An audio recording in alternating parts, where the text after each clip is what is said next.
You're standing in the Colosseum. 50,000 Romans are screaming around you. The sand beneath your feet is soaked with blood. A gladiator raises his sword. The crowd roars, and the emperor's thumb decides if you live or die. That's the image we all have of Roman justice, isn't it? The ultimate test. Fight well enough, and maybe, just maybe, you walk out alive. But here's what they don't tell you in the history books. Here's what Hollywood conveniently leaves out. For the vast majority of Rome's condemned, the Colosseum was never an option. The arena, that was actually the merciful choice, the quick way out. Because there was another sentence, one that didn't give you the dignity of a crowd, one that didn't give you the mercy of a swift death, one that the Romans themselves called the living death, and it was designed to break you slowly, piece by piece, in absolute darkness, until there was nothing left of the person you once were. There is a punishment so perfectly engineered that the Romans barely bothered to write about it. Not because it was rare, because it was routine. They called it damnatio ad Metalla condemnation to the mines. And once you understand what actually happened inside those shafts, what the legal texts say, what the archaeology has uncovered, what the silence in the historical record is deliberately hiding, you will never look at Roman civilization the same way again. But first you need to understand something fundamental about how Romans thought, because they did not think like us, not even slightly. When we say the word prison, we think rehabilitation, second chances, the possibility of a person returning to society changed. The Romans would have found that idea genuinely baffling. Prisons in Rome, places like the infamous Tullianum in the heart of the city, were not correctional facilities. They were waiting rooms, temporary holding spaces between sentencing and whatever came next. Because Rome was not interested in reforming you. Rome was interested in making an example of you in the most economically efficient way possible. And they had developed something far more sophisticated than execution. They had developed erasure. The moment a Roman judge pronounced those two words, ad Metalla, you ceased to exist as a human being in the eyes of Roman law, not metaphorically, legally. Your citizenship was revoked on the spot. Your property was seized by the state before you left the courtroom. Your marriage was legally dissolved. Your children were no longer yours. You could not own anything, inherit anything, enter into any contract, or write a will. The Roman legal scholar Ulpian wrote with complete clinical precision that those condemned to the mines lose their liberty and their citizenship by virtue of the punishment itself, before they'd ever arrive at the place of punishment. You were legally dead before you saw the first shaft. There was a specific Latin term for what you had become, damnatus, the condemned. But the word carried a precise technical meaning, beyond moral condemnation. You had been reclassified, not punished, reclassified. From person to instrument, you now had the same legal standing as a plough or a hammer. You were property of the Roman state, to be deployed wherever the state determined you would generate the most value, before you stopped functioning. So who received this sentence? Common criminals, yes, but the damnatio ad Metalla was never limited to violent offenders or thieves.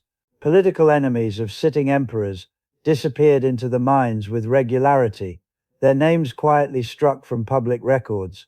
Prisoners of war from campaigns across Dacia, Germania, and the eastern provinces were funneled directly into mining operations as the most efficient method of processing large numbers of captured people, and with particular consistency throughout the 2nd and 3rd centuries. Christians, early Christian writers, Tertullian, Cyprian, Origen, documented this with the specificity of people watching it happen to people they knew. Cyprian called it what it was: state-sponsored murder stretched across years, designed to be slow enough to extract labor and fast enough that no one had to witness the end. But here is what separated damnatio ad Metalla from every other Roman punishment, including the arena.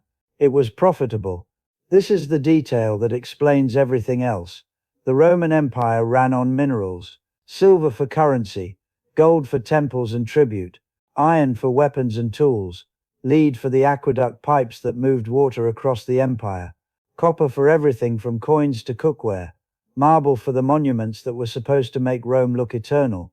Mining all of it was brutal work that destroyed free laborers at a rate that made it economically unsustainable to staff mines with paid workers. So Rome, with characteristic administrative elegance, solved two problems with one mechanism. You had enemies to dispose of. You had mines that needed staffing. The condemned would fill the shafts, and the shafts would generate the revenue that funded the empire. The suffering was not incidental to the system. The suffering was the operating model. That coin in a Roman's purse, minted from silver, someone died extracting. The marble columns you photograph in Rome today, cut by hands that were legally classified as tools before they ever touched the stone. The lead pipes that fed water to 500,000 people, smelted by people who had been erased from society before the ore was even processed. Rome's glory was literally built on the slow death of people it had decided were no longer people. Now here is where the story stops being history and starts being something else. Your sentencing is finished. The Damnatio begins. You are chained at the neck and ankles, then attached by that chain to a line of other condemned prisoners. If you were sentenced in Rome and assigned to the silver mines at Riotinto in Spain, you were facing an 800-mile journey on foot, in chains. That march would take weeks. The guards had been given no instructions about your welfare, only your delivery. If you fell behind, you were beaten. If you couldn't be beaten back to your feet, you were dragged. If you couldn't be dragged, you were executed on the road and left there, because a dead prisoner on the march was administratively simpler than a living one who had stopped moving. The historian Diodorus Siculus documented what convoys looked like when they arrived. 30 to 40% fewer prisoners than had departed. The survivors arriving, in his words, already half dead from the journey, their spirits broken before they had struck a single blow against rock. Then you arrive. The first thing is the smell. You encounter it before you see anything. Sulfur, rotting organic matter, human waste accumulated in spaces where there is nowhere for it to go, sweat and blood, and the thick oily smoke of hundreds of clay lamps burning in tunnels with inadequate ventilation. New arrivals vomited. The accounts are consistent on this detail. The smell alone was enough to produce an immediate physical response in people who had not yet been underground. Then you see the workers. Skeletal remains recovered from Roman mining sites, at Riotinto in Spain, at Laurium in Greece, at the gold mines of Dacia, show shattered vertebrae from years of repeated impact labor, bones deformed by the specific calcium deficiencies caused by prolonged malnutrition in underground environments with no sunlight, and in the lungs, or rather in the mineral-dense calcified tissue that was once lungs, the unmistakable signature of silicosis, a disease in which silica dust, inhaled continuously over months, causes the lung tissue to harden, to literally turn to stone. Miners began coughing blood within months. Within 2 years, they were drowning, not in water, but in the progressive solidification of the organs they needed to breathe. The Greek geographer Agatharchides visited the Egyptian gold mines and wrote the most detailed eyewitness account that survives. He recorded that the condemned worked continuously, both by day and by night, that no consideration was given to the sick or the weak, that all were compelled by blows to continue until they collapsed, and that they died in the midst of their labor. He noted, and this is the line that stays with you, that these men considered their future more dreadful than their present, and that they longed for death as more desirable than life. They were working 10 to 12-hour shifts, in underground mines, descending hundreds of feet on rope ladders into complete darkness, the only illumination coming from oil lamps, so small they barely reached the rock face and filled the already toxic air with additional carbon residue. Temperatures underground at these sites could reach 50 degrees Celsius. Combined with the humidity generated by hundreds of bodies and no airflow, men collapsed from heat exhaustion within hours of descent. They were beaten back to their feet. If they couldn't stand, they were left where they lay. Your tools were a small iron pick, a hammer, and when the rock required something the tools couldn't reach, your bare hands.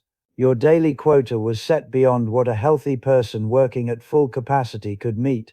This was not administrative incompetence. It was deliberate.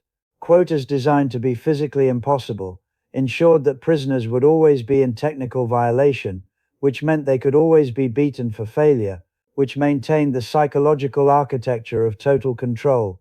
You worked chained, always chained, connected to other prisoners in a configuration that required you to coordinate every movement. The chains served an additional engineering function beyond preventing escape.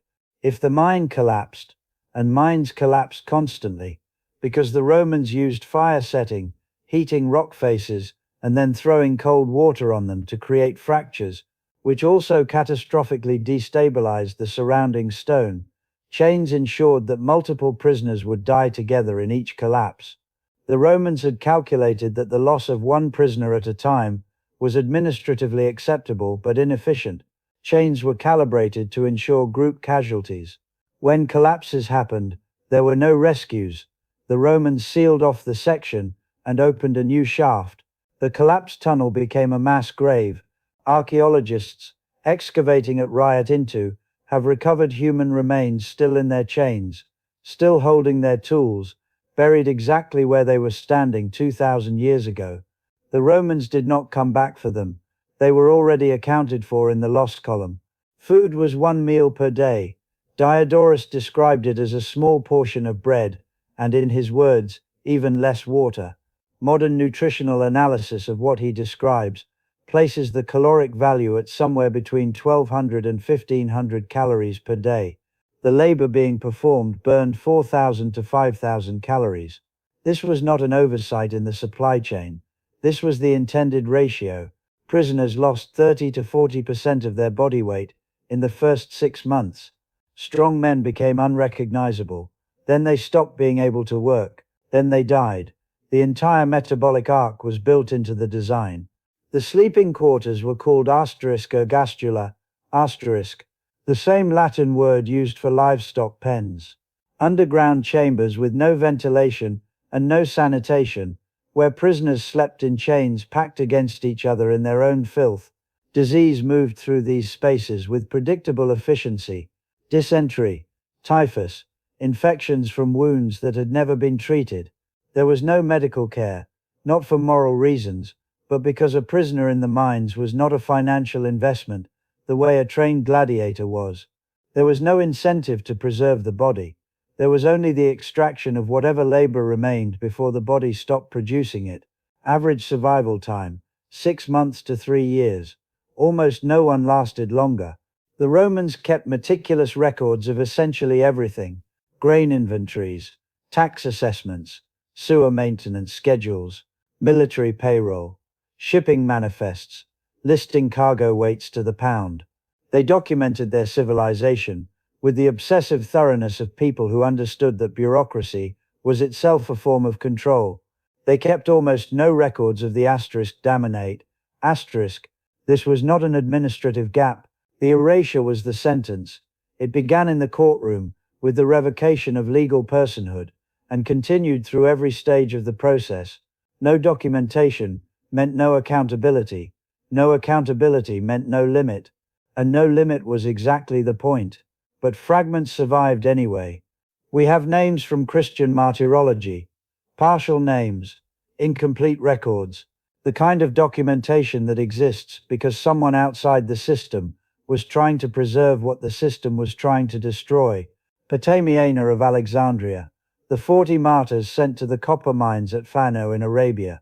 A man named Serapion, recorded in a single Egyptian papyrus as condemned at Metalla for theft.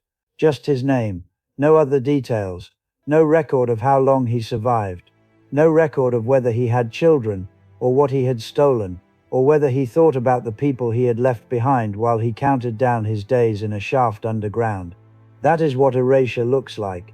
A name on one piece of paper, nothing else. And then the archaeology started talking. At Riotinto, excavations of tunnel walls revealed tally marks scratched into the stone. Someone had been counting. One set of marks reaches 237 before stopping. We don't know if that person died on that day, or simply gave up counting. Both possibilities are devastating in different ways. At Laurium in Greece, carved into a shaft wall in rough Greek letters, someone left two words, remember us, not their name, not their crime, not a message to a specific person, just an anonymous appeal across 2,000 years to whoever would eventually stand in that darkness and read what they had left behind. They couldn't escape, they couldn't resist in any way that would reach beyond the walls of the shaft, but they could make a mark, they could prove they had existed, they could leave something in stone and hope, without any rational basis for the hope, that it would outlast the system that had decided they were no longer worth remembering. It did. And now we need to talk about the children. Roman law allowed the condemnation of entire family units, not as a secondary consequence of the sentence, as a direct extension of it. Wives, children, in documented cases, infants. They were sentenced alongside the accused because Roman legal theory held that the destruction of the condemned's legal personhood extended logically to the destruction of the social unit he had constituted. Archaeological evidence from mining sites includes the skeletal remains of children, as young as 8 to 10 years old, showing the identical trauma patterns found in adult miners. The same spinal compression, the same bone deformation from malnutrition, the same silica deposits in what remains of their lung tissue. A child growing up underground, growing up in chains, growing up in darkness, with no memory of sunlight, no concept of a world that operated differently than this one. These were not isolated cases the system had failed to prevent. This was the system working as it was designed to work. Now compare this to the Colosseum, because most people, when they think about Roman cruelty, think about the arena, and the arena was real. We have covered in detail what happened there. But here is the distinction the Romans themselves made, and it is clarifying in a way that should make you deeply uncomfortable. Damnatio ad bestias condemnation to the beasts was for common criminals, unarmed prisoners, driven into the arena at midday, where lions and bears and leopards had been starved for days. Death came within minutes. A lion's bite, a bear's weight, brutal, and public, and visible. Seneca attended once, and wrote that he came home more cruel and inhuman than when he entered. He never went back. But damnatio ad Metalla, was something else entirely. It was industrial, it was quiet, it was far from Rome, happening in mountains and deserts, where citizens would never see it, never smell it, never have to think about it, and it kept generating revenue long after the condemned had stopped being able to fully function. Roman legal texts, actual jurisprudential debates, record scholars arguing about which punishment was more severe. Some argued the mines were lighter because the condemned retained a degraded form of life. Others argued that being torn apart by animals was more shameful. These were real legal discussions. Men debated the relative severity of being eaten alive versus being worked to death underground over 3 years, and arrived at no consensus because both options had been normalized to the point where the distinction was considered a matter of technical legal classification rather than moral horror. As Christianity spread through the empire, and public executions increasingly generated sympathy, crowds at arena executions were visibly moved by Christian martyrs, who died with what witnesses described as incomprehensible calm. Roman judges began shifting their sentencing preferences. A law from 325 AD explicitly suggests that judges should prefer mine sentences over arena deaths. Not because the mines were more humane, because the mines were quieter. The public didn't have to watch. The condemned would disappear into a shaft, generate revenue, and die without giving anyone anything that could be interpreted as martyrdom. That legislative preference tells you everything about what Rome was actually optimizing for. The scale is almost impossible to process. Riotinto in Spain, Laurium in Greece, the Dacian gold mines, Mons Claudianus in Egypt, the Sardinian mines, operations across North Africa. The Roman Empire ran dozens of major mining complexes simultaneously across 400 years of continuous operation. Conservative scholarly estimates place the total number condemned to the mines across the empire's history at several 100,000 people. Other scholars, working from production output data and labor requirement calculations, argue the number exceeds 1 million. 1 million people legally classified as non-persons and worked to death in the dark. The Spanish silver mines at Riotinto produced wealth that funded military expansion across 3 continents. The gold looted from Dacia when Trajan conquered it in 106 AD was so abundant that it funded Trajan's Forum, Trajan's Market, the Column of Trajan, architectural monuments that tourists photograph today. The marble in the Pantheon came substantially from Mons Claudianus, where prisoners died cutting it from the cliff face. The lead pipes that brought water to Rome, that made Roman urban life possible, that we still cite as evidence of Roman engineering genius, extracted from mines where men breathed silica dust until their lungs turned to stone. And the Romans knew. This requires emphasis, because the temptation is to imagine institutional blindness, a civilization so large and complex that the people at the top simply didn't know what was happening at the bottom. Tacitus, writing not as a critic, but as a historian recording administrative facts, mentions casually that Emperor Tiberius sent so many people to the mines during his reign that it measurably affected Rome's population in certain regions. He records this with no more emotional weight than a note about grain prices, because that was the register in which this information existed in Roman administrative consciousness. It was a demographic data point. It was a labor supply figure. The suffering was not invisible to Rome, it was irrelevant to Rome, which is a different thing entirely, and a much worse one. Roman jurists wrote treatises on the proper legal procedures for Damnatio ad Metalla. They debated edge cases with the careful, dispassionate precision of legal scholars. What should happen to a pregnant woman sentenced to the mines? The consensus position documented in legal text that survived was that she should not be sent immediately. The sentence should wait until after the birth. Then she should be condemned and transported, and the infant should be assigned to the state as a slave. This was civilization. This was the empire's legal system functioning at its most refined. Scholars sitting in libraries in Rome, debating the most humane way to handle the logistics of condemning a newborn child to slavery, so its mother could be worked to death underground. The Colosseum is one of the most visited buildings on Earth. 7 million people per year. They photograph the arches. They stand in the imperial box. They buy the miniature helmets in the gift shop. The audio guides describe what happened there with the tone of sports commentary. Exciting, ancient, safely separated from the present by 2,000 years of distance. The mines are holes in the ground. There are no tours. There are no gift shops. There are no audio guides describing what the drainage channels were for, or why the chains found in the collapsed shafts were calibrated to a specific length. Occasionally an archaeologist uncovers remains, still chained, still holding tools, still in the exact position they were in when the tunnel came down, and writes a paper that appears in a journal that almost no one reads.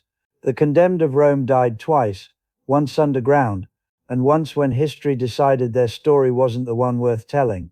So what do you do with this? The easy response is distance. To look at this and classify it as ancient barbarism, the behavior of a civilization so different from ours, that comparison is meaningless. To let the 2,000 years of separation do the emotional work of making this feel like something that could not happen again, because we have evolved beyond it. But that is not what the evidence supports. What made Damnatio ad Metalla possible was not some unique feature of Roman psychology that modern humans have since outgrown. It was one specific mechanism that is neither ancient nor Roman. It was the legal and social reclassification of certain people as non-persons, as instruments, as resources. The Romans didn't construct this system because they thought of themselves as cruel.